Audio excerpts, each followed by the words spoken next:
Struggle TV में खुश आमदेद।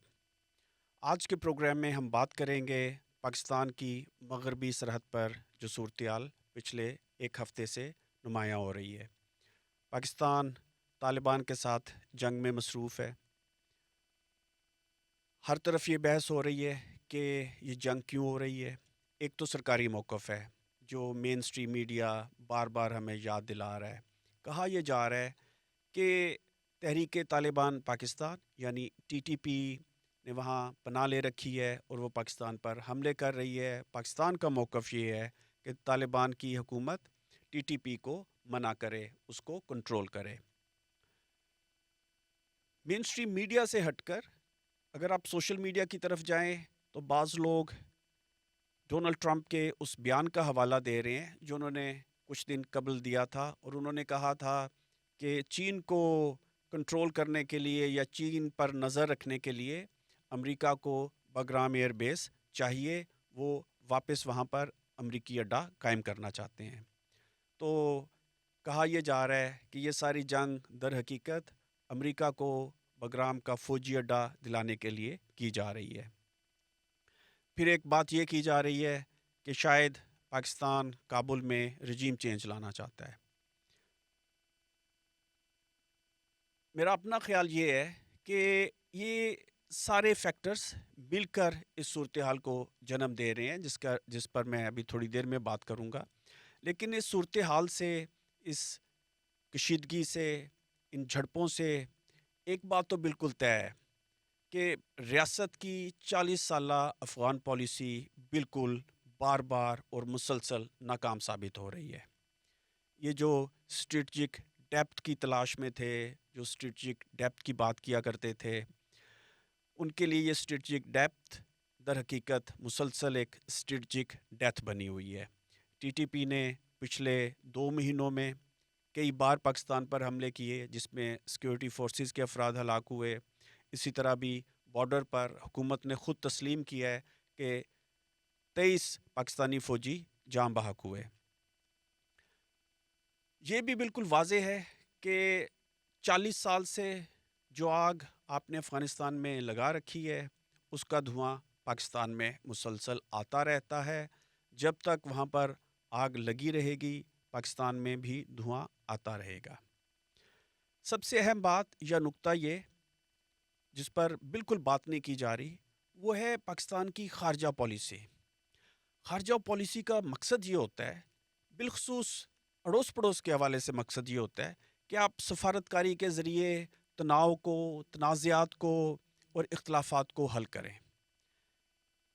हमारी ख़ारजा पॉलिसी की हालत ये है कि हमारे हर पड़ोसी के साथ, चीन को छोड़कर हर पड़ोसी के साथ इख्तलाफात हैं, लड़ाइयाँ हैं, और बिल्कुल किसी किस्म का अमन इस खित्ते में ये ख़ारजा पॉलिसी लाने में नाकाम है।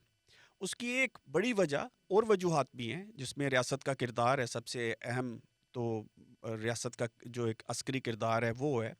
एक इसकी वजह ये भी है कि ख़ारजा पॉलिसी बनाने वालों की सोच बिल्कुल मजहबी जुनूनियों वाली सोच है। जब आप मजहबी जुनूनी बनकर ख़ारजा पॉलिसी तश्कील देंगे तो नतीजा यही निकलेगा कि आप हर वक्त एक नाम नेहाद से जिहाद में मुलव्वस रहेंगे। और सिर्फ पाकिस्तान के बारे में ये बात दुरुस्त नहीं है। अभी पिछले तकरीबन 10 साल से बीजेपी ने भी हिंदुस्तान की ख़ारजा पॉलिसी को मजहबी सोच के साथ तश्कील दिया, और आज हिंदुस्तान की भी ये हालत है कि ना सिर्फ जनूबी एशिया में उसका कोई दोस्त नहीं बचा, उन्हें अब अफ़गानिस्तान में तालिबान से दोस्ती करनी पड़ रही है, और आलमी सतह पर भी उसकी तन्हाई में शदीद इजाफ़ा हुआ है। अब आते हैं असल सवाल की तरफ कि ये जंग शुरू क्यों हुई। मेरे नज़दीक, और इसका हकीकी जवाब तो शायद उन लोगों के पास ही है जिन्होंने ये जंग शुरू की है और अभी तक कोई इन्फॉर्मेशन मीडिया के साथ शेयर नहीं की गई, कुछ हकीकी सूरत लीक नहीं की गई। लेकिन शायद it's a combination of factors, मुख्तलिफ अनासर एक जगह जमा हो गए हैं जिसके नतीजे में इस वक्त ये जंग शुरू हो गई है। एक ये हकीकी फैक्टर तो मौजूद है कि पाकिस्तानी रियासत टीटीपी से तंग है, वो इसको रोकना चाहते हैं। इस जंग का इजहार आपको इस तरह भी नज़र आएगा کہ یا جو ٹی ٹی پی کا مسئلہ ہے اور جو کابل کے ساتھ اختلافات ہیں کہ پچھلے 2 دن میں ایک طرف تو داعش نے ٹی ٹی پی کو یہ تانا دیا کہ تم لوگ ہندوؤں کے ساتھ جا کے مل گئے ہو جو وہاں پر مسلمانوں کے ساتھ ظلم کر رہے ہیں. دوسری طرف ٹی ٹی پی نے پاکستان پر یہ الزام لگایا ہے کہ پاکستان نے داعش کو اپنے بارڈر ایریاز میں پناہ دے رکھی ہے. تو اس سارے پس منظر میں آپ اگر دیکھیں کہ امیر خان متقی جو حال ہی میں دلی گئے ہوئے تھے وہ پاکستان کو یہی بتانے گئے تھے کہ دیکھیے اب ہم آپ کے ساتھ چلنے کے لیے تیار نہیں ہیں، اگر آپ نے ہمیں زیادہ تنگ کیا تو ہم دلی والوں کے ساتھ مل جائیں گے. یہ بھی ممکن ہے کہ امریکہ کو خوش کرنے کے لیے بگرام اڈہ واپس لانے کے لیے بھی کچھ اس ساری اسٹریٹجی میں رول پلے کر رہا ہو. اور ایک اہم بات یہ کہ شاید اسلام آباد میں بیٹھے لوگ یہ سوچ رہے ہوں اور اس کو امریکی آشیرواد بھی حاصل ہو کہ ہم کابل میں کوئی رجیم چینج لے آتے ہیں. یہ رجیم چینج آتی ہے یا نہیں آتی ہے، لیکن اگر آپ ان تمام فیکٹرز کو تفصیل سے دیکھیں تو ایک بات بالکل واضح ہے کہ یہ جھڑپیں، یہ کشیدگی ابھی کچھ عرصہ چلے گی. یہ ہم کوئی امن کی طرف نہیں جا رہے. بظاہر یہ کہا جا رہا ہے کہ ہم طالبان کو سبق سکھا دیں گے اور اس جنگ کے نتیجے میں کوئی امن قائم ہو جائے گا. حقیقت یہ ہے کہ یہ جھڑپیں، یہ کشیدگی جتنی دیر چلیں گی اتنا لمبا عرصہ یہاں پر خون ریزی ہوتی رہے گی. آخر میں یہ جو طالبان کو مقبول بنانے کے لیے ایک ریاستی بیانیہ میڈیا کے ذریعے، ہر طرح کی مسجدوں مدرسوں کے نیٹ ورکس کے ذریعے، اسکولوں کالجوں یونیورسٹیوں کے ذریعے مقبول عام بنایا گیا. کئی طرح کی باتیں تھیں، اس میں ایک یہ بھی تھا کہ طالبان جب آئے تھے 1997 میں تو انہوں نے افغانستان میں امن قائم کر دیا تھا، اور پھر 20 سال دوبارہ یہ کہا گیا کہ جب امریکہ چلا جائے گا اور طالبان آ جائیں گے تو یہاں پر پھر سے امن قائم ہو جائے گا. حقیقت یہ ہے کہ پچھلی دفعہ جب طالبان آئے تھے یعنی 1997 میں انہوں نے کابل پر قبضہ کیا تھا تو 9/11 کا واقعہ سامنے آیا تھا. پورا خطہ ایک جہنم بن گیا تھا. اور اس دفعہ جب طالبان، جن کو اسٹوڈنٹس کہا جاتا ہے کیونکہ طالبان بنیادی طور پر اس کا مطلب اسٹوڈنٹس ہی ہے، تو اس دفعہ اسٹوڈنٹس جو ہیں وہ اپنے ٹیچرز کے ساتھ لڑ پڑے ہیں. یہ پورا خطہ کم از کم یہ 2-3 ملک پاکستان، ایران اور افغانستان ایک مرتبہ پھر بہت ہی کشیدہ صورتحال میں چلے گئے ہیں. کہا یہ جا رہا ہے کہ ایران بھی اپنی فورسز افغانستان کے بارڈر پر لا رہا ہے. تو یہ ایک جو ایک پرانا ریاستی بیانیہ کہ طالبان کوئی امن لے آتے ہیں، یہ بھی بالکل ایک غلط ثابت ہونے والا بیانیہ ہے. یہ بالکل ایک غلط بات ہے.